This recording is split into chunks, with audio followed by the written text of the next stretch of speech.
Bismillahirrahmanirrahim. Alhamdulillahi Rabbil Alamin. Wassalatu wassalamu ala ashrafil anbiya'i wal mursalin. Nabiyina Muhammadin wa ala alihi wa sahbihi ajma'in. Assalamualaikum warahmatullahi wabarakatuh. So ngayon inshallah aqidah at nandun na tayo sa chapter 13 yung sa Kitab at-Tauhid. Babun min ash-shirk al-isti'adatu bi ghairillah. Na kabilang sa shirk o maituturing na shirk ang pagpapakupkop sa iba pa liban kay Allah. Al-isti'adatu bi ghairillah. Isti'ada, so ito nga yung pagpapakupkop. Na pangunahin nating nauunawaan sa isti'ada, syempre yung pagsasabi ng A'udhu billahi minasyaitonir rajim. At ang isti'ada, ito ay nasa konteksto ng paghiling natin doon sa hinihilingan natin ng isti'ada ng proteksyon, kumbaga, mula sa iba't ibang mga pinsala, sakit o sakuna. At ang isti'ada technically ay pagsamba. Walang duda na ito ay pagsamba. Kaya nga, yung mga kuffar na gumagamit sila ng mga anting-anting o kaya ay nagdarasal sila sa mga ribulto, sa mga santo, malinaw na sila ay nagtatambal kay Allah sa pamagitan ng kanilang ginagawa na ito. Kasi ang problema sa kuffar, syempre hindi naman nila aminin na sila ay nagtatambal kay Allah subhanahu wa ta'ala. Marami silang justification bakit nila hinahalikan yung Nazareno, bakit sila kumukuha ng mga relic mula dun sa mga banal na tao, ginagawa nilang kumbaga object of worship. So sa Islam, alhamdulillah, napakalinaw na ang mga bagay na ito ay pagtatambal kay Allah subhanahu wa ta'ala. Yung tanong, ma munasabatu hadal bab li kitab at-tauhid, ano raw ang kinalaman ng kabanata na ito sa kitab at-tauhid? Sinasagot, hiya annal isti'adata billahi min anwa'il ibadah wa sarfuha li ghairihi syirkun yunafi at-tauhid. Ang isti'ada kay Allah ay kabilang sa mga ibada, pagsamba. At kapag sinabing pagsamba, ibig sabihin, ang object nito, ang ma'bud, ay si Allah lang. Walang iba. Kaya nga, sarfuha li ghairihi, ang pagtutuon ng ibada na ito, o namang ibada, sa iba paliban sa Kanya ay shirk, pagtatambal kay Allah, at tumataliwas sa tauhid. Sa sumunod sinabi, arif al-isti'ada, wa mal farqu bainal iyad wal liyad. So ano raw yung kahulugan ng isti'ada at ano yung pinagkaiba ng iyad sa liyad. So dalawang terminology ito. So dito nga, al-isti'adatu hiyal iltija'u wal i'tisam. Ang isti'ada, ito yung iltija' at i'tisam. Iltija, kumbaga parang pagtakas o pagpapakupkop, yung i'tisam, na yung kumbaga nagtatago ka sa pamagitan ng object ng iyong isti'ada laban sa kasamaan. Kaya nga doon sa isti'ada, sa pagsasabi ng A'udhu billahi minasyaitonir rajim, nagtatago tayo kay Allah. Tumatakas tayo patungo kay Allah laban sa Satanas na isinumpa. Wal farqu bainal iyad wal liyad, anna al iyad yakunu lidaf'i syarr wal liyadu litalabil khair. So meron dalawang bagay na actually bihirang nagagamit ito, yung liyad. Mas madalas marinig natin yung iyad. Halimbawa, maririnig natin minsan sa mga scholar, sasabihin nila iyadan billah, kapag nababanggit nila yung isang kahindik-hindik na bagay o masamang bagay o impyerno. nagpapakupkop kay Allah. Kumbaga, sinasabi nila iyon ng may pagpapakupkop kay Allah. Iyad. Ain, ya, alif, at dal. Na ito raw ay pagtulak sa kasamaan. Nagpapakupkop tayo kay Allah laban sa kasamaan. Wal liyadu litalabil khair. At ang liyad naman, lam, ya, alif, dal. Ito ay ang paghingi ng kabutihan o pakinabang, biyaya o mga katulad nito. Sinabi ni Allah, wa annahu kana rijalun minal insi yauduna bi rijalin minal jinni fazaduhum rahaqa, na meron daw mga tao na nagpapakupkop sa mga jin. At ang mga jin na ito ay nagdadagdag lamang sa kanila ng kanilang pagkatakot. Na natalakay na natin ito nung nakaraan doon sa yung tinatalakay natin yung tungkol sa mga jin, na nababanggit sa tafsir na ang mga tao na nananalangin sa mga jin ay lalong tinatakot ng mga jin. Nang sa gayon ay mas maliligaw sila at mas titindi ang kanilang kawalang pananampalataya kay Allah. Kumbaga, lalo silang pinagtatawanan ng mga demonyo, ng mga shayatin dahil sa kanilang ginagawa.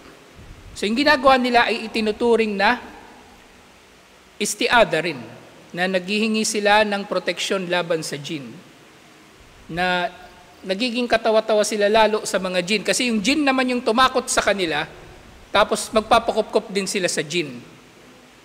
Na yung nababanggit nga doon sa, kung naalala ninyo yung natalakay natin, na mayroong mga tao na kapag mapapadaan sila sa isang ilang o liblib na lugar, nagpapakupkop sila doon sa jin, sa lugar na yon para protektahan sila. Samantalang yung tumatakot sa kanila, yun din naman yung jin na yun na nangihingi sila ng ng pagpapakupkop. So bahagi din ito ng kultura ng mga Pilipino. So sa mga Pilipino, di ba, pagka mapapadaan ka sa ilang na lugar o liblib na lugar, magsasabi ka ng tabi-tabi po. So ito yun.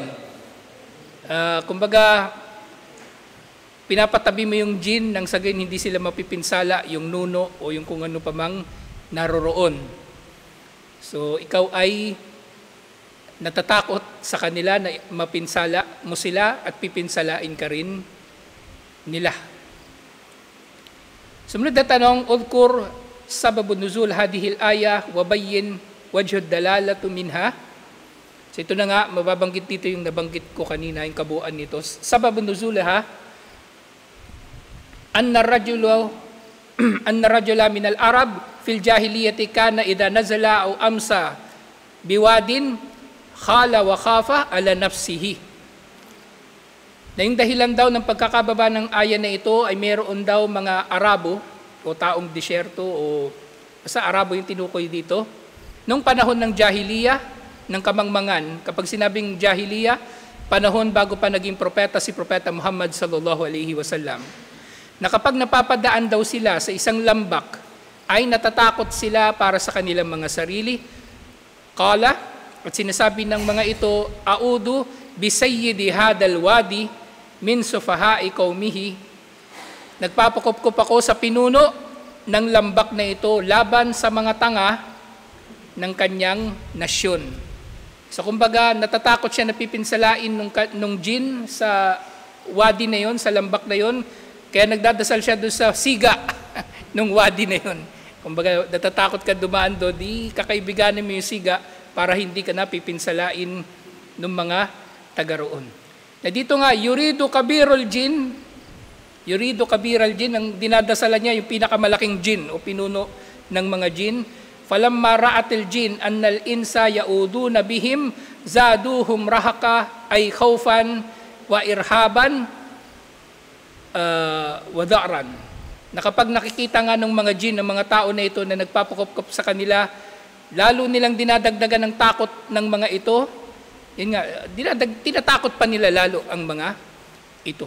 tinatakot pa at ginagawa nilang katawa-tawa lalo ang mga tao na ito. Kaya nga yung mga nagdadasal sa mga rebulto o yung mga naniniwala, nagagaling sila kapag hinaplos nila yung Nazareno o pangkatulad nito, dinudulot talaga ni Allah na sila ay maliligaw, na itatakda ni Allah na maaring gagaling nga sila para lalo silang maliligaw. Ginagawa itong instrumento ni Allah para sila ay maliligaw, wal'iyadu billah. Wa wajhu dalala min al-ayah anna Allah ta'ala haka an mu'minil jin annahum lamma tabayyana lahum din Muhammadin sallallahu alaihi wasallam wa amanu bihi dakaru asya min asyirk kanu yaf'alunaha fil jahiliyah.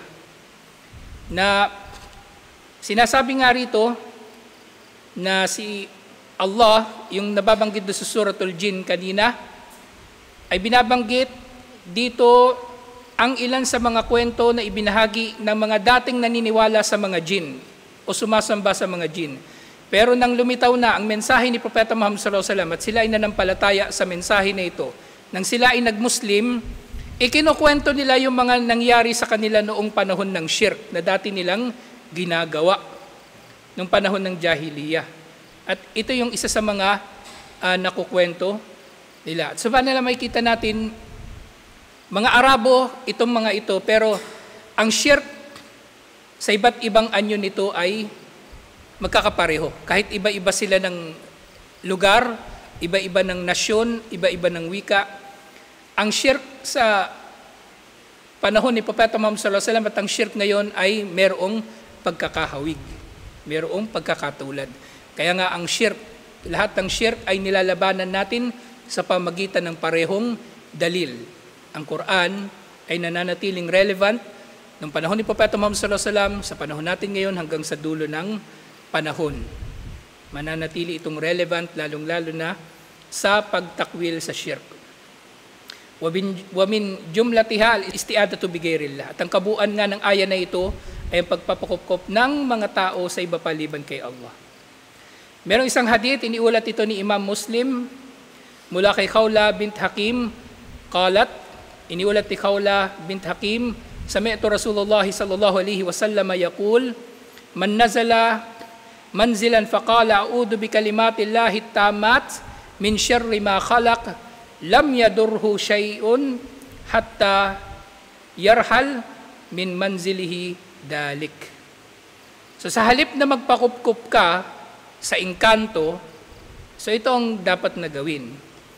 Na mas dapat mong sabihin, ito nga ayon doon sa hadith na iniwalat ni Imam Muslim, a'udhu bi kalimatillahi tammat min syarri ma khalaq. Nagpapakupkup ako sa mga perpektong salita ni Allah mula o laban sa kasamaan na kanyang nilikha. So si Allah, siya rin ang lumikha ng kasamaan katulad ng kung paano niyang nilikha ang kabutihan bilang pagsubok sa mga tao at bilang Panginoon na may kompletong mulk o kompletong dominion, kompletong paghahari sa lahat ng nilikha. Kaya bakit ka sasamba sa wala namang may dudulot sa iyo na pinsala o wala namang may dudulot sa iyo na pakinabang? Edi kay Allah ka na lang magdasal. Ituon mo ang lahat kay Allah. Lahat ng pagsamba ay para kay Allah. At kapag ginawa niya ito, walang mangyayari sa kanya na anuman, inshallah, sa pag-alis niya sa lugar na yun, inshallah. At sumunod, malladhi yuqadu min hadal hadith wa mal muradu bi kalimatillahi wa ma ma'na at-tamat. Udkur munasabat al-hadith lil bab wa ma ma'na qawluhu min syarri ma khalaq. So dito nga, karagdagang paglilinaw dito, merong dalawang punto na sinabi. Fil hadithi dalilun ala anna Allah syara'a li ahli al-islami an yasta'idu bi kalimatillahi badalan amma kana yaf'aluhu ahlul jahiliya min al-isti'adati bil jin. So mula doon sa hadith na ito, malalaman natin ang mas dapat nating gawin. Kay Allah tayo magpapakupkop. Hindi sa mga jin, katulad ng ginagawa ng mga tao sa jahiliya. Wa fihi fadilatu hadad du'a ma'a ikhtisarihi. At nababanggit sa hadith na ito ang kainaman ng dua na ito at yung pagbubuod nga dito. Maaari ring mga hulugan ito na binabanggit sa hadith na ito ang kainaman ng dua na ito kahit napakaikli nito. Napakikiling dua, napaka-kaunting salita, madaling kabisaduhin actually. A'udhu bi kalimatillahi tamat min syarri ma khalaq. Yun lang. Sa halip na sabi mo, tabi-tabi po, o kung ano ba sinasabi sa Ilocano? Pag ganun din. So sa halip na yun, ito na, mas maganda. Mas maganda, inshallah. Wal muradu bi kalimatillahi al-Quran, at ang tinutukoy na kalimatillah dito, syempre yung Quran, na salita ni Allah. Wa ma'na at-tamat, al-kamila. At ang kahulugan ng tamat, al-kamila, kompleto, perpekto. Allati la yalhaquha naqsun wala aibun. Perpekto na wala itong kulang at wala itong kapintasan. Kama yalhiku kalam al-bashar. Katulad ng kung ano yung makikita sa sinasabi o salita ng tao na may kakulangan o may kapintasan. Wakil al-kafiya as-shafiya. At ang tamat na ito'y salita na kafiya at shafiya, na ganun din, perpekto, kompleto, sapat. At nakakapagpagaling o nakakapagdulot ng kabutihan. Wa munasabatu hadal hadith lil bab, ang kinalaman ng hadith nito sa chapter na ito, annahu dalla ala anna kalimatullahi ghayra makhluqa. Una, ang mga salita ni Allah ay hindi makhluqa, hindi ito nilikha. Lianna al-isti'ada bil makhluq syirkun.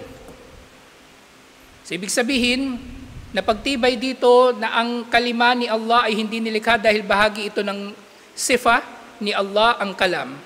Kaya mula rito, ganun din ang Quran ay hindi nilikha. Na siyang paninindigan ng Ahlus Sunnah wal Jamaah.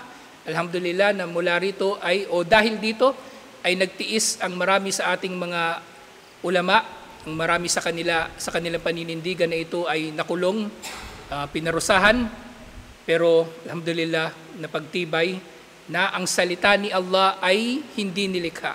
Bakit? Dahil sa hadith na ito. Dahil kung ang salita ni Allah ay nilikha, hindi ka pwedeng magpapakupkop sa kalima ni Allah. Kung ang kalima ni Allah ay nilikha, hindi ka pwedeng magsasabi ng a'udhu bi kalimatillahi tamat. Kasi magiging shirk. Ito si Propeta Muhammad sallallahu alaihi wasallam mismo ang nagsabi, ibig sabihin ito ay tama, ito ay hindi shirk.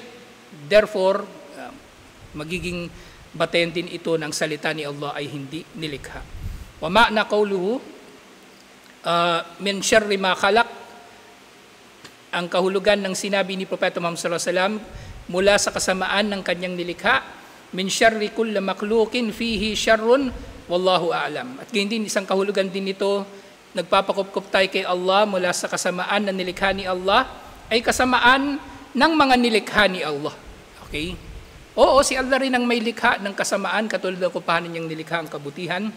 Pero, mas specific, yung kasamaan na lilikhain o manggagaling, kasamaan na manggagaling sa mga nilikha ni Allah, at si Allah ang nakaalam, alhamdulillah. So, tapusin natin ito inshallah kasi bigyan natin ng pagkakataon si Sheikh Hamoud inshallah na makapag-share kasi bihira itong pagkakataon na ito. Inshallah, ganito na lang. Assalamualaikum warahmatullahi wabarakatuh.